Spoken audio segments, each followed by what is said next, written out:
I think we can all agree that the Lord of the Rings trilogy is one of the most incredible filmmaking achievements of all time, but for most fans, the films themselves are only half of it.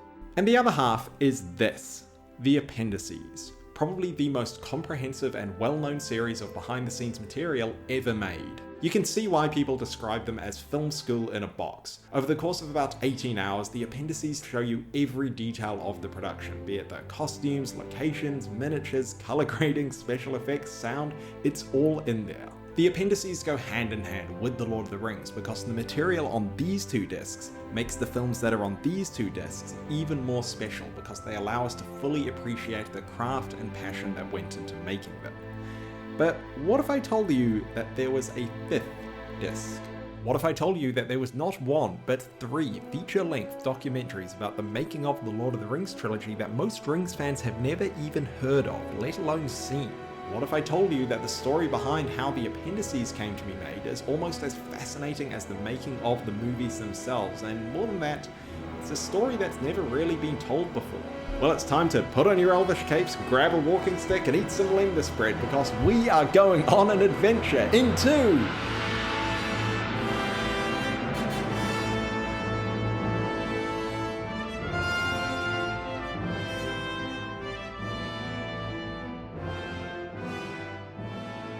So let's back up.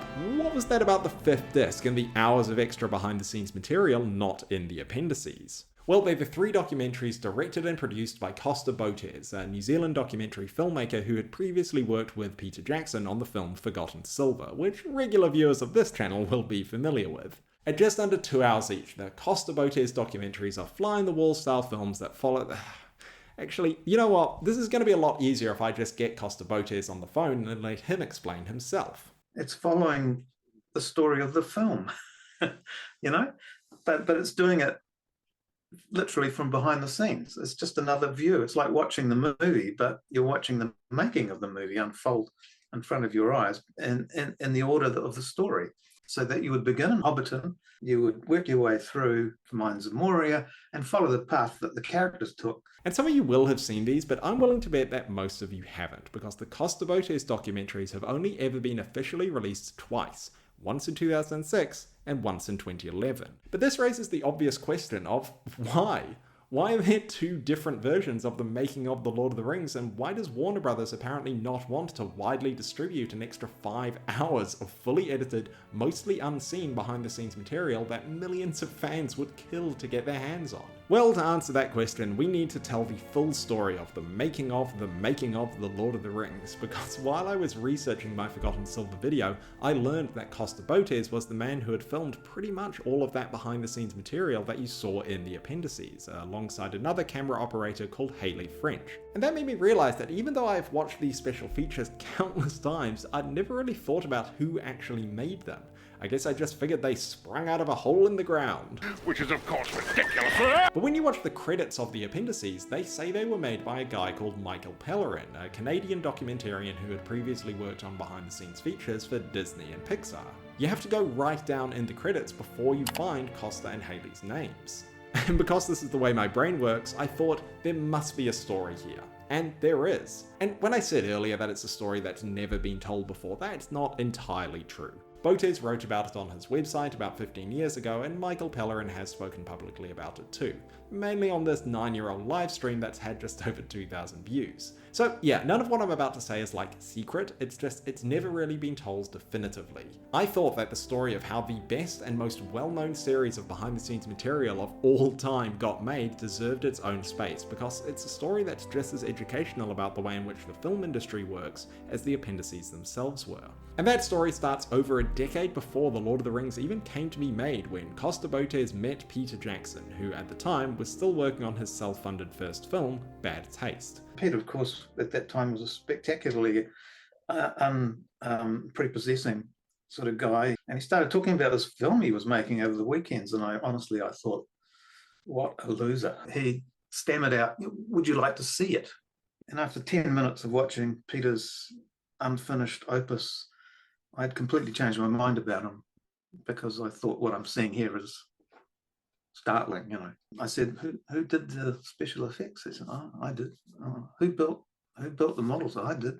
How'd you do that crane shot? Oh, I built a crane. How'd you? And on it went, I said, have you shown this to anyone else? He said, no, I've written to the film commission. They never really replied. And I said, oh, mate, you've got to ring them up and you've got to make a time, go in and show them what you've got. And he did. And things changed. They started to drip feed Peter some money under the table. And by then I'd introduced him to Fran. By Fran, he means Fran Walsh, Peter Jackson's eventual writing and life partner. Yep, Costa was the guy who introduced them to each other. Anyway, Jackson and 𝗏𝗧𝗏 kept in touch over the 90s, eventually working together on the 𝗏𝗏𝗟𝗏𝗧𝗏 mockumentary. And it was around the time that 𝗏𝗏𝗟𝗏𝗏𝗧𝗏 was being shown at the Venice Film Festival that Fran Walsh told Costa that she and Peter Jackson were about to fly to Hollywood to pitch their idea of adapting The Lord of the Rings to Miramax, and they needed a plot summary of the books. They needed it done in a hurry, and so they paid me a healthy sum to sit down and read these 3 novels and write a accurate synopsis, which I did with page references. So I was interested to see what they would do. I just felt like, Jesus, you were taking on Mount Olympus here. How's it ever going to work? Well, as we all know, Jackson and Walsh got the Hollywood funding they needed to make the Lord of the Rings trilogy, and that was when Costa came to Peter Jackson with a brilliant idea. I said, is anyone going to do anything about documenting it? And he said, what do you mean? I said, well, like the making of. And he said, why? Are you interested? And I said, yeah, I am interested. He said, fine, I'll see what I can do. And well, it took 12 to 14 months, but eventually it was definitely on. The negotiations with the studio for me were tortuous, nitpicking in some respects and incredibly vague in others. I found them frustrating from the get-go. But I think their attitude was, well, he's Peter's friend, so we better not upset him. So that's how Costa 𝗏𝗏𝗏𝗏𝗏 ended up documenting the making of The Lord of the Rings. And 𝗏𝗏𝗏𝗏𝗏 already had some experience making documentaries, real and fake, but like a lot of people on the set of Rings, there was an element of just having to make it up as you went along. I just didn't know what the hell I was going to shoot, It was like, okay, behind the scenes. What do I do? And so I think the very first thing I shot was the scene where the ring wraiths go into the inn and think they're stabbing the hobbits to death. So I just went in there and I'll shoot them coming in and I'll shoot them from another angle. Then I'll move to the other side of the room and I'll shoot from that angle. There's the director barking orders, right? Get a shot of him. There's the assistant director talking about, get a shot of him. In other words, coverage. And so I very quickly kind of learned the ropes. So I just thought, well, you just go into any situation, take a look at it, what's happening, and then just film the crap out of it. One of the reasons so much behind-the-scenes footage exists of The Lord of the Rings was because 𝗏𝗏𝗏𝗏𝗏𝗏 and Hayley French mostly used simple, handheld digital cameras to gather their footage. And this meant that they could shoot with almost no preparation and under almost any lighting conditions, although it is also why the resolution of all this footage is only SD. But the real benefit of digital over film was that it was cheap. We used to shoot on film. It cost like $1,500 for 10 minutes or something ridiculous, so you had to really be careful what you shot. But with digital, blow it. I think in the end we shot something like 1,000 hours of footage. But those cameras, of course, were not the only ones on set. I could see that they were recording the camera takes for the film. They were recording them on digital tape as well, as not as back, just for review purposes. So I went up and sort of just quietly asked, when you're done with those, could I have them? But that meant that not only did I have my footage, but I also had the view through the camera. And I don't recall that I'd ever seen that technique used before, freely intercutting, the third party on the set kind of shots with actual camera shots. So that added another 1,500 hours or something. And so, over the roughly 2 years of principal photography, Costa 𝗏𝗏𝗏𝗏𝗏𝗏 and Hayley French documented the making of The Lord of the Rings, following a characteristically simple direction from Peter Jackson. Going in, I'd wanted to do a Hearts of Darkness style thing. Peter said, I want you to show it all, warts and all. That was his only direction to me. And once all of that footage had been shot, Costa and his editor Jason Stutter archived and structured it into what had originally been their brief from New Line. I was going to make like a feature-length documentary making of, but they also wanted enough content. Ultimately, they asked for 6 hours of edited content for each of the films. to go on DVDs. So that was the specific brief.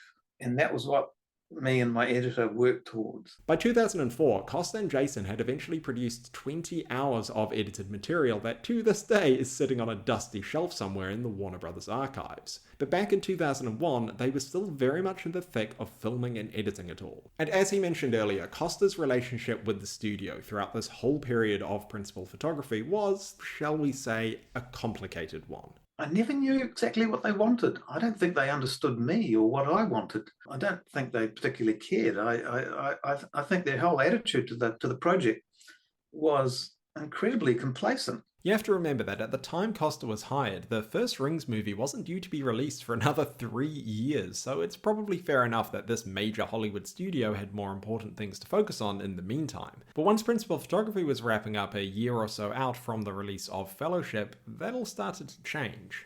As the end of principal photography came closer and closer, and as it became seriously a case of, well, what's going to happen with this film, you felt this incredible pressure close in, and suddenly the powers that be were interested. So obviously the way certainly this branch of Hollywood worked was they cared about things that were right in front of them. And when the end drew near, then they became anxious and transferred all their tensions and stresses. Well, I think Peter caught most of it. I could see the man aging in front of my eyes, really. I was kept well away from all these considerations, you know. I had to pick everything up secondhand, and certainly I was never made privy to any of these kinds of meetings where things really mattered. And one of those meetings that Costa wasn't privy to was the one that saw Michael Pellerin get hired. But in much the same way 𝗏𝗏𝗏𝗏𝗏𝗏𝗏𝗏𝗏𝗏 first became involved with The Lord of the Rings years before the movies actually started being made, so too did Michael Pellerin. As I mentioned earlier, Pellerin had been making behind-the-scenes features for Disney and Pixar, and at the time The Lord of the Rings was being made, he was living in California, and you know what? This is going to be a lot easier if I just get Michael Pellerin on the phone and let him explain himself. I remember there was a day I owned this house with my best friend who I'd grown up with since I was 4 years old. And he worked at New Line Cinema, and I'm off doing my thing with Disney and Pixar. And he comes home one day and he comes out on the deck and he goes, "I need a drink." I went, "Really? It's a little early," you know. And he said, "We just acquired The Lord of the Rings as a trilogy of films." I said, "Oh my God, this is the dream." And he said, "Yeah, but we're New Line. We're going to fuck it up." And he said, "But you know what? We got to get you in there. This is your moment. This is what you're here to do." And I immediately got scared. And, well, the reason Michael was scared was because for him, The Lord of the Rings had been something of a dream project ever since he was a child. Reading The Lord of the Rings, it was thrilling. It truly changed my life. And I would reread it regularly. I would just dive back into it, you know. And then finally in 1979, Bakshi's film came out. And, it wasn't ideal because, of course, it was animated. It was nice. I'm glad we had it. But you long for a live action realization of that work. You just can't help it. And it's one that's properly tells the story in its entirety, right? And I remember saying to my mom, "Someday they're going to make this movie. Someday they're going to do it. They're going to make the trilogy." And I said, "Someday I want to be the guy that tells that story." This is 15 years old, 14, 15, somewhere right around there. So suddenly, years later, there he was in a room with someone from the studio that had just agreed to finance his dream project, and, well, he got cold feet. It's a little bit chicken, but I thought, God, what if they say no? I couldn't handle it. Like, if you have a big, big dream, it's okay to go for the second or third place dreams, but the number one, what if they say no? So I kind of just ran away from it. But come the end of 2000, as principal photography was wrapping up on Fellowship, Michael ended up buying a car off a mutual friend who also worked at New Line in their mastering and home video department. He turns to me. He said, "You do all these really great editions from Disney and Pixar, and they're amazing. Isn't there anything we have that you'd be interested in doing?" I stopped the truck and I went, "Well, The Lord of the Rings. And he said, well, let me get you into a meeting with Mike Mulvihill. He was one of the heads of creative content at New Line's home video. And I went in and pitched my heart out. And Mike and his guys were very stone-faced. They were kind of like, okay. But I'm driving home and I get a call from Mike. It was like, okay, this has to happen. We have to make this happen. I think it was a week later. I was on a plane to New Zealand. I had to meet Peter and Fran. And Peter kept coming up with the same ideas that I had hoped to pitch. He beat me to the punch. Like, it was, well, we should do this and we should do that. We should do this. I'm like, yep. And instead of being, you'd think, oh, wow, that stole my thunder. I was like, no, this is great. Because if he's thinking the same way I am, this is going to work. So clearly there was something about Michael's experience, pitch, and creative approach to documenting the making of The Lord of the Rings that resonated with both New Line and Peter Jackson. But, well, what about Costa? And I had found out by that point, they had a documentarian. It was the guy who did 𝗙𝗪𝗟𝗧𝗘𝗥𝗦, who did Forgotten Silver. And I'm like, that ship has sailed. But for some reason, New Line did meet with me. Part of my thinking was, well, they've got someone who's a friend of his, obviously, they've collaborated before, and he's doing these documentaries. How do I fit in? I mean, like, how does this work? But the most important thing was, do Peter and Fran Walsh, do they want me there? You know, I don't want to be forced on anybody. When I came there, Peter and Fran were really nice. It was a good meeting, and we talked for a long time.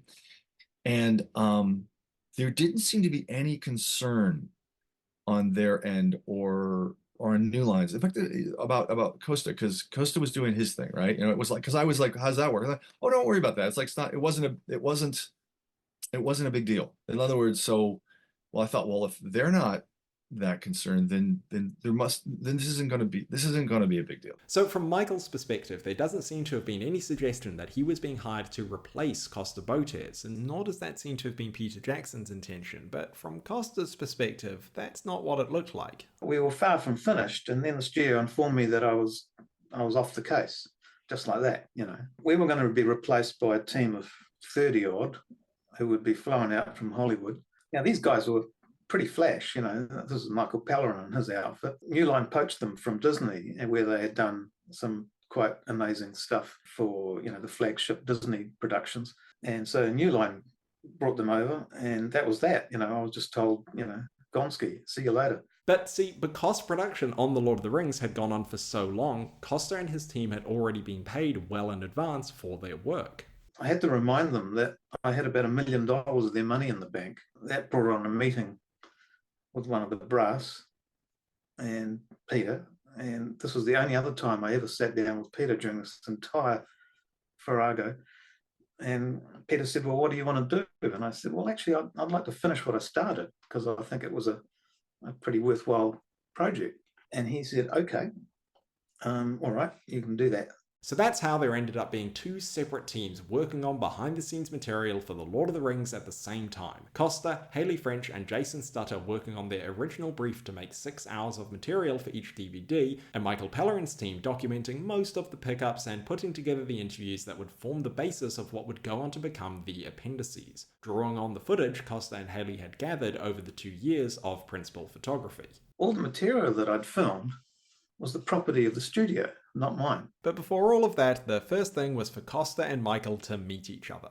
When Michael Pellerin arrived, he came down to meet me. You know, I think Costa had some concern, like, well, as you would, like, well, I'm doing this, you know, then they brought in another team, right? You know, am I being replaced? Where do I fit in this? It was so awkward. It was incredibly awkward. I had that same sort of, I don't want to be an interloper. Like, no way, you know, I'm not here to mess with any of that. Like, I'm thrilled to be involved with this, but I don't want to steal anyone's thunder. But thanks to those early meetings, it soon became clear to Michael and to Costa that they were each taking a very different creative approach to the subject matter. Costa was very generous.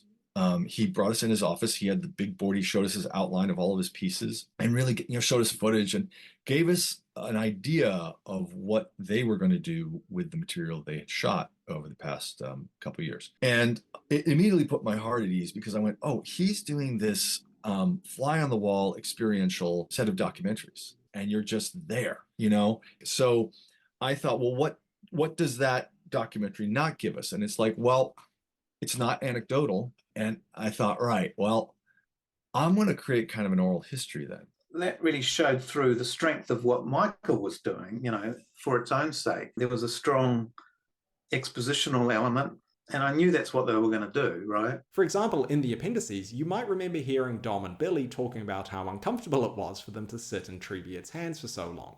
Just compromised everything about you that was masculine. And you were sitting kind of like that, but it also really crushes your, family jewels. Costa's documentaries show the same thing, but in a, shall we say, more candid fashion. Oh! Tell you what, it's sorely going at it. Stop squeezing my balls! So that's the difference in presentation, but Michael was also keen to ensure the appendices were different in substance as well, and that's actually kind of how they got their name. Because I was really trying to say, all right, let's do something that doesn't steal Costa's thunder. Let's add on to this. Like, if you love this, you're going to get that documentary and you're going to get all these stories and take a very different approach. I wanted something that went into Tolkien. I wanted a documentary on each film that gave a background on the writers' stories about this. That wasn't going to be in Costa's documentary. There was nothing about Tolkien in that. That wasn't his purview on this. I had this epiphany that, Tolkien in a way had his own sort of bonus materials, right? You read Lord of the Rings, you get to the appendices, and it's all organized. It's all this additional material that enhances your experience of the original novel. It just popped. I went, well, of course. Why? This is such a convenient device. The appendices, right? The movies will have their appendices. I thought if I do this right, it'll kind of get fused with the narrative, meaning people will carry around the movie, but also the story of the movie in their hearts together, right? And we'll delve more into the different filmmaking and creative choices in a moment, but to round out the timeline, well, all of this was taking place at the end of principal photography in late 2000, early 2001. But production was far from finished. Little did we know that the vast success of the first film would then lead to a flurry of activity. And suddenly I'm getting a call saying, oh, you've got to come back and do all the pickups. And normally when you think of pickups, it's about a week of shooting, the odd extra close-up or redo a line or whatever. But no, the 𝗙𝗩𝗘𝗥𝗬𝗧𝗘𝗫, I think they went for something like 3 months. And the studio was happy to keep funding it at that point. And as we all know, the second one was a big hit as well. And by the third film, Peter just went nuts, and anything he wanted, he got. The pickup shooting for that just went on and on and on. I think it was 6 months. Michael Pellerin and his team were also tasked with documenting these 9 months or so of pickups, while also putting together the appendices, literally alongside Costa's team. Costa and I were on parallel tracks, right? My offices were literally right across the hall from where his was at the production building. So in other words, on the, I would say the left side is Costa and Jason, and on the right side was me and my team. So we were literally next door neighbors. But before all of Michael and his team's work began, the first thing that they needed to do was to actually gather the material they needed for the oral history that they planned to tell. I started pre-interviewing everybody, which is basically I'd meet someone, I'd bring a little dictaphone recorder, and I'd record the conversation. And I started creating an incredible matrix of stories. And they all fed on each other. Like when I would learn like 5 new things from one person, and I'd take those 5 new things and bring them up with the next person. And which stimulated the conversation because they'd be like, oh, I forgot about that. And I'll tell you something else that you don't know. And it just kept snowballing and snowballing and snowballing. And this is before one frame of footage is shot. And those pre-interviews were about more than just gathering stories and doing background research. I had to earn some of the trust of the cast, and I did. I don't want to compel anyone to do anything they don't want to do. And I assured everyone, I'm not going to tell any story you don't want told. You get to vet all of this. Whether you have contractual right to vet or not, I don't care. And I had to really reassure everybody that so be comfortable to say anything you want. You're going to vet your bits, and it's only going to go out what you want to go out. So that's what Michael was doing, but what was Costa up to during all of this time? They essentially forgot all about me. I was 𝗙𝗘𝗡𝗧𝗘𝗫. I'd gone off the river and I'd disappeared. Hearts of Darkness style, and that was that. But eventually, after about 5 years, production on the Lord of the Rings trilogy finally started to wrap up. By which time I knew my fate. I knew that all my footage would be diverted, and I knew that it was going to end up as what became the appendices. The only cards I had left to play were, well, create something that they won't be able to resist. And it was at that point that I hatched a plan, which was to take all the clips, like something like 20 hours worth it was in the end. We took those stories and I said, let's not make one feature film, let's make 3. And let's cut them basically a greatest of. And what I told Jason was, eventually they're too greedy. They won't be able to resist. Sooner or later, they'll do something with these. Sooner or later, when they know about them. They didn't know about them. At the very end of the whole production, I talked to the publicity or something, and I said, look, I just want to let you know that we've actually done this. And she goes, what? She had no idea. And meanwhile, across the corridor, Michael Pellerin was having a very different series of conversations with New Line about what the eventual home media release of The Lord of the Rings would look like. I had an enormous amount of material. There was going to be the extended editions to be the quality we needed to fit on 2 discs, and then the special editions would be on 2 discs. And then my assumption is there'd be a 5th disc, which was Costa's documentary. And that's the way we're going to be, a 5-disc set, 5-disc set, 5-disc set. And New Line decided, I do not know the reason, they decided we're going to put out Costa's documentaries later. And that was a bit of a shocker, because I had always thought of it as, well, all this stuff fits together. You have a documentary on the making, like a solid feature-length documentary, and then you have the appendices and the movie, right? It all locks together. I suspect that they banked Costa's documentaries because, well, what happens when we want to release a trilogy set or some other? And sure enough, that's exactly what they did. Costa's first documentary was screened publicly for the first time in 2004 at the New Zealand Film Festival, but the trilogy wasn't released in full until this limited edition DVD came out in 2006. Not that Costa knew that was happening. The first I knew of it was I get a phone call saying, these DVDs are going to be released tomorrow. We thought we'd just let you know. And I said, what are you talking about? I said, these DVDs are going to be, they've got your documentary on them. That was the 2006 one. But I think it's fair to say that this release wasn't particularly well handled by the studio. I mean, for a start, Costa wasn't even given the chance to finalise the documentaries before they were released. I always thought, sooner or later, New Line will get back to me and say yes or no, we like these things. And if they say we like them, then I'll dive into them and I'll get some music done. I would have liked the opportunity to just go through and score each documentary, because I know really good composers. Maybe I should have just asked about the music. It might have been okay, I don't know. But, it was all over by then. I basically, I was out the door and, slammed behind me. So it just wasn't that opportunity. So I consider them to be unfinished. But I think the main issue with this release was that the marketing and promotion didn't really explain what these documentaries were or where they had come from, leaving a lot of confused and slightly angry fans who went in expecting another few hours of appendices-style material about tiny details of costume design, and what they got instead was Peter Jackson being grumpy that the sofa hadn't arrived in the editing suite. When's the couch coming, John? Well, we're talking about it. Well... Should be soon. No one should expect me to come in here and cut without a couch.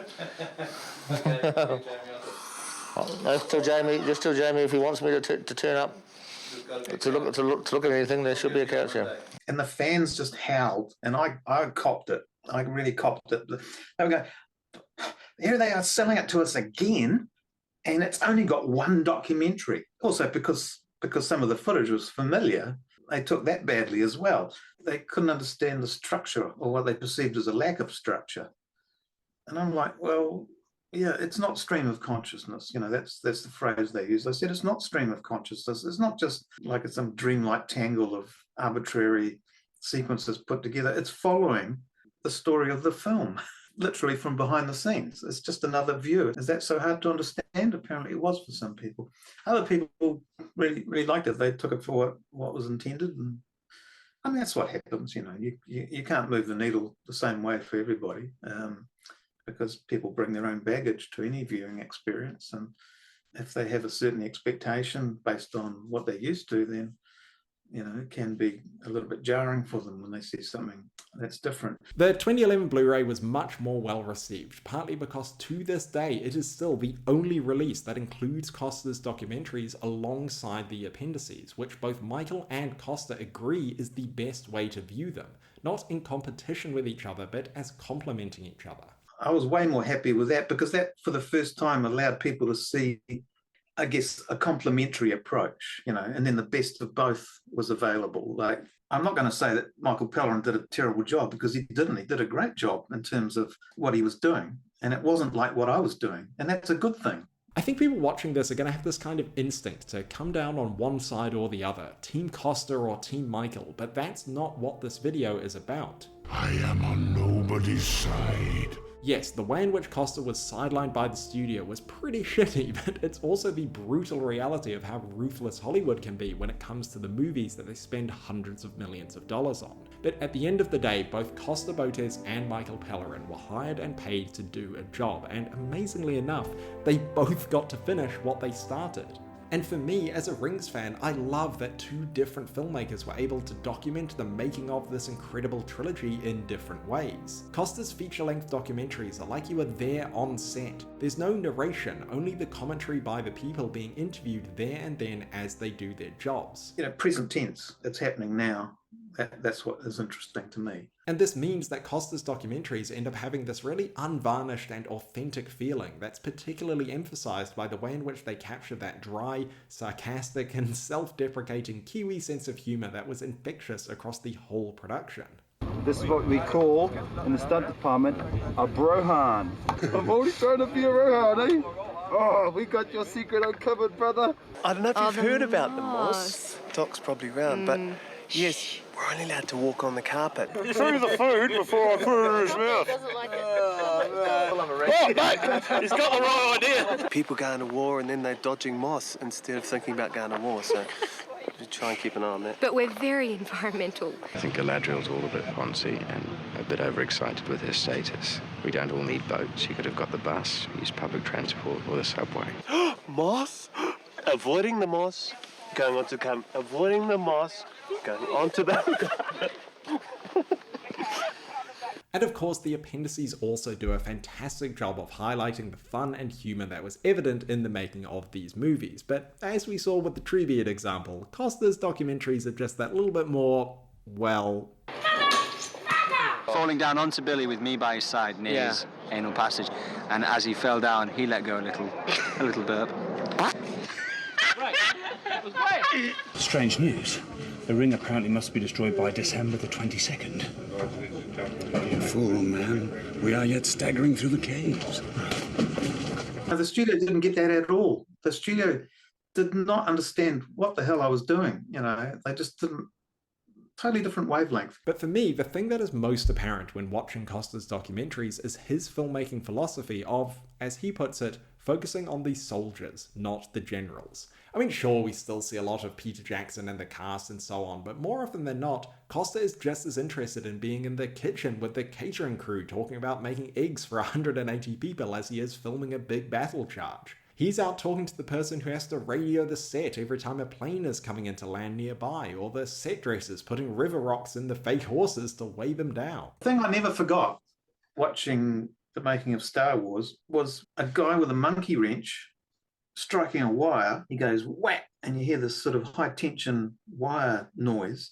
But that mixed with the degausseur, it gives you that wrong along with a chong chong every time the blades touch. And that directly influenced me when I heard that some of the sound boys were up in the Karori tunnels and they were throwing bones and chains and all sorts, because you got this lovely deep reverb. So I made it my business to go up and join them for the day. Later, when I saw the Moria sequence, it was great because I'd been there when they actually recorded those noises. I heard it with my own ears. So, I saw it, I filmed it. And not only did this allow Costa's films to document a huge amount of detail of the Rings production, but it also meant that, in making the appendices, Michael Pellerin's team had access to hundreds of hours of footage of things like the guys wearing their fingerprints off by making chainmail for 18 months, because Costa deliberately set out to document those more obscure elements of this vast production. He was very much in the field with like the third grip, right? The guy running the telecommunication system, he's covering that angle. I don't need to do that. I'm off. I'm talking to cast. I'm talking to HODs. And as we've already heard, this allowed for Michael Pellerin to structure the appendices around interviews and commentary, which not only results in something quite accessible that looks and feels very polished, but it also allows for a breadth and depth of storytelling that can go beyond what was captured on film. So there's a lot of things that happen on a movie that the cameras aren't there for. Sometimes the most interesting things, you just weren't there in the moment, right? And that's part of the reason why, my stuff on the appendices work is because Costa couldn't have his cameras on all the time. He's got to go home. He's got to eat. He's got to sleep. He's got to have a weekend. But stuff happened when he wasn't there. And so my stories on the appendices filled in those gaps of, well, his cameras weren't there when this happened. My anecdotes for my interviews can tell that story.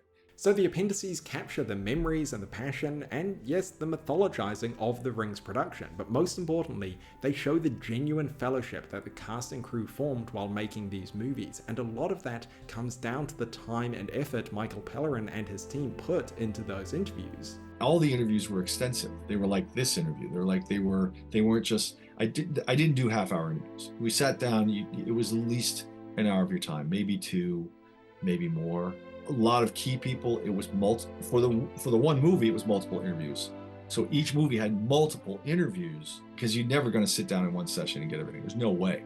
And then there were people that had so much to say that they would just open their schedule. Like I remember when I would do interviews with Elijah, it was usually over multiple days. And you understand, most of these cast members, they don't do that. They don't give like, hey, let's do a few days of interviews. It just doesn't happen. But they do it for the Lord of the Rings, and especially as they started to see what I was doing, they got more excited, more collaborative with me. Viggo became a huge fan of ours. They all were, to be fair. But Viggo was the guy who was the most, in a way, question mark over his head. But he was like, nope, you're capturing the spirit of this thing. You're actually capturing the spirit of what we experience, and that's what mattered to him, the truth of it, the integrity.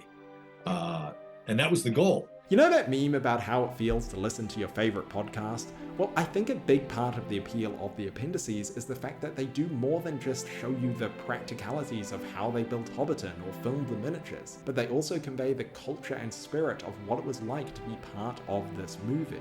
I wanted it so that if you ran into someone who was in the film or on the film in a bar, you'd have something to talk about together. I wanted the water cooler stories of the film to be the water cooler stories that the fans were sharing with each other. One of the bits of Costa's footage that appears in both his documentaries and the appendices is this conversation between Peter Jackson and Andrew Lesnie. This is the biggest low-budget film being made anywhere in the world at this time. All the actors have already said, with a budget like this, I can't believe we're like shooting in tin sheds. Where is all the money going? And in a lot of ways, the same was true for the making of. The credits of Costa's films literally just have 3 names in them: 2 camera operators and an editor, who between them gathered over 1,000 hours of footage and cut it into 3 feature-length documentaries. And while Michael's team was much, much bigger, well, things weren't always as slick as they seemed. All of the interviews in The Lord of the Rings were done with green screen, right? The reason for that was Peter had the one good location, which was his offices in the old house, so you could have a nice little living room thing, right? But everybody else, it was like we're in a closet somewhere. Of course, there was no air conditioning, and we were in the middle of summer doing interviews. I remember Rick Porras, the producer, he requested to take his pants off for the entirety of the interview. So when you see Rick Porras interviews on the Two Towers, just from now on, remember, he's not wearing any pants. But in much the same way Costa and Michael's films are different, so too are the legacies that they left behind, both on the world and on the filmmakers themselves. So for Costa, you can understand that looking back on this period of his life brings on some pretty mixed feelings. On the one hand, much of what he'd been working on for 2 years was fairly abruptly appropriated by another team who made something that went on to become much more widely distributed and acclaimed than his own efforts. But on the other hand, the arrival of Michael's team took the studio pressure off Costa and allowed him to carry on with a lot more independence and creative freedom than he probably would have otherwise enjoyed. We were socked away in a little office, working quietly to ourselves. No one really cared what we were doing. Actually, other than the producer, Barry Osborne, who would frequently come down to our office and use it as a de-stressor He would come, sit down on our couch, stretch out and go, oh, thank God it's quiet in here. And in a bigger sense, finishing his work on The Lord of the Rings was enough to confirm for Costa that Hollywood filmmaking was not a world he wanted to be a part of. The making of was the making of me, really. Coming out of it, I felt like I could make a pretty clear choice about, the future direction of my life and my creativity. And so whatever disappointments I might have suffered were more than compensated for by the fact that I really found my calling. I found what I was good at. Also, in some ways, because I can't complain about how I was paid. It was the best paying job I've ever had. It brought me out of slavery, in effect. Like I was able to be independent.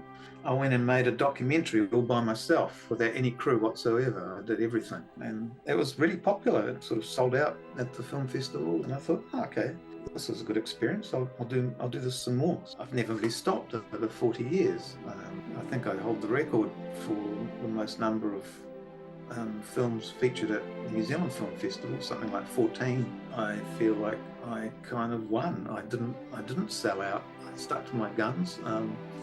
And stuck to my truth, and ultimately the gamble I made turned out to be a good one. That the work finally was released, and here we are talking about it all these years later. So, woohoo, go me! We'll probably never see the full 20 hours of material that he made, but I really, really hope that Costa's documentary trilogy at least is included in the long-promised 25th anniversary release, so that a new generation of fans gets the opportunity to discover them and see the way in which they complement the appendices so well. And speaking of the 25th anniversary release, well, that's exactly why Michael Pellerin also has slightly mixed feelings when reflecting on the legacy of the appendices. The interesting thing for me is when I look back at the appendices, I think they're good. I'm glad that people have enjoyed them, and there's people that have been inspired to be filmmakers because of them, and that's fantastic. It's wonderful dividends to pay out of that investment, right? But when I look back, I enjoy what's there, but I really see what's not there. Because very early on in the project, Peter had an idea, which was, he said, look, people may be watching this like 25 years from now. And what often happens is they're short-sighted about this. They make the initial releases, like they throw everything in the kitchen sink in, and then as they re-release movies, it's more and more digging to the bottom of the barrel. He really wanted to get ahead of that. And so he put up, a demarcation around things that he didn't want to be included in the appendices. And we had to work around that. And they were no dailies. It was a little tiny bit. You needed the dailies for Viggo's broken toe story, but I couldn't show them at full resolution. Didn't want to show any of the gags, the bloopers. Oh, and the other thing that he put a kibosh on was, which worked out fine for both Costa and me, is we were not to tell the story in chronological order. Instead, I did things topically. Here's _𝗏𝗏𝗔𝗣𝗧𝗘𝗫, here's designing Middle Earth, and here's, cameras in Middle Earth. It's like it was topic based, which fit with the appendices concept perfectly. But we held that off. And Peter thought there would be a deluxe box set someday. Over the years, I know Peter's been vocal about it with fans, and I've talked about it, but we want to do that someday. I think I can speak for every Rings fan when I say that I would throw 𝗙𝗪𝗟 amounts of money at such a box set. But this does highlight the fact that we live in a very different home media landscape today compared to the early 2000s. The truth is there hasn't really been a venue for this that could justify the expense of doing a documentary series like this. But like with the streaming platforms, and it's kind of like what happened when we Get Back and Disney, it's just a different venue. And there is a place for this thing to land and a place to get funded from. So, that's where it wouldn't be a home video product. It couldn't be. But even if a studio or a streaming platform did have the money to finance a project like this, the nature of today's media landscape means I'm not sure that they would be willing to tell the story as authentically and as comprehensively as the original documentaries did. There's an act of trust of telling a story honestly in a world where everyone could just take something and recut it and shape it into something else.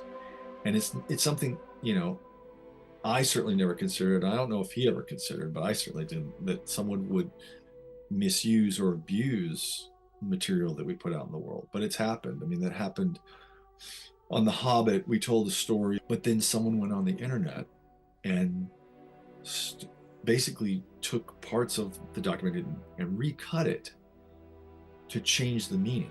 They took an instance about one specific sequence and then exploded it as if that was the story of the film. And it was gutting, because I'm like, I never thought that someone, it never came into my head that someone would be that cruel. Especially, you know, we debated whether to tell that story. Do we want to put that out there or not? It's like Peter decided, no, it's good. It's a good story to tell. And instead that was, you know, misused and abused. And the thing that guts me about it is that what that does is that erodes at the trust, which is fundamental to what we do. Do we want to do stuff which is honest, or are people just going to take it and run with it and find ways to weaponize it against the person who was open and sharing?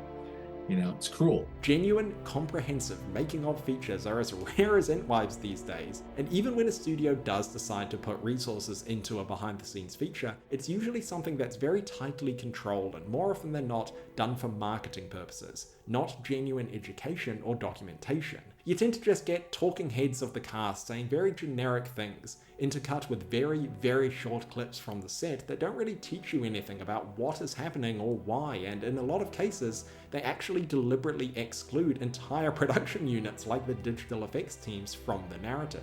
And more often than not, this is because the studio or filmmaker doesn't really care about actually telling the story of how the film was made. They just want an advert, and that is why most making-of features that you see these days lack the depth and sincerity of the appendices. You're not going to get this out of like a media group or an ad agency. Documentaries about movies, at the end of the day, aren't just like sort of like, here's an instruction manual how to make a movie. You're telling stories about human endeavor, and if they're really good, they're interesting, they're tough, they're weird, they're funny. They're just like all human endeavor, right? At the end, that's what you're watching. It's making a movie, but it's still human endeavor. And that's still storytelling. In a comment on a blog he wrote about this years ago, Costa put it this way: most often now, making-of docs are used as an adjunct to publicity or marketing, which makes little sense if you think about it. The consumers most interested in seeing behind the scenes don't need to be sold. They want a deeper appreciation of the work, with hopefully a privileged glimpse behind the veil. The whole point should be to capture and convey an authentic sense of the experience. I think, possibly, this was the last time a big studio picture was documented with any kind of editorial independence. We are genuinely so lucky that the making of these incredible films was documented so well by Costa through his footage, and later by Michael Pellerin through his interviews. And one of the reasons I wanted to make this video was to make sure that the story of how that happened wasn't just lost to history. These genuinely did inspire a whole generation, myself included, to learn more about the craft of filmmaking, and that was in fact the intention from the very start. Peter was always trying to give to the people, fans like him, like, all right, I'm going to take you on set. I'm going to really show you what it's like. I'm going to really share this with you. And it's a very giving thing. It's a very trusting thing, you know, to do that. Documentaries like these are how you grow the next generation of filmmakers, and I think it's important to acknowledge that they don't just spring out of a hole in the ground. It is a gift that requires time, effort, resources, and above all, trust between the filmmakers, the studio, and the audience, and none of those things should be taken for granted. So here at last, at the end of all things, let's appreciate this wealth of behind-the-scenes material and acknowledge that it is the product of countless hours of work by people like Costa and Michael Pellerin, who were just as talented and as passionate about what they were doing as the rest of the Rings crew was. And if you ask me, their story, and the story of the making of the Lord of the Rings, deserves to be told for the same reason: to acknowledge and thank the people who made them. There's no way that I could have made this film alone. I mean, it's just me wanting to do this particular project. But what I needed is a huge amount of support. I needed people that had never worked on a film this size before, which was sort of all of us, really, to step up and to meet the challenge. And you certainly did, every single one of you, and you should all feel so incredibly proud.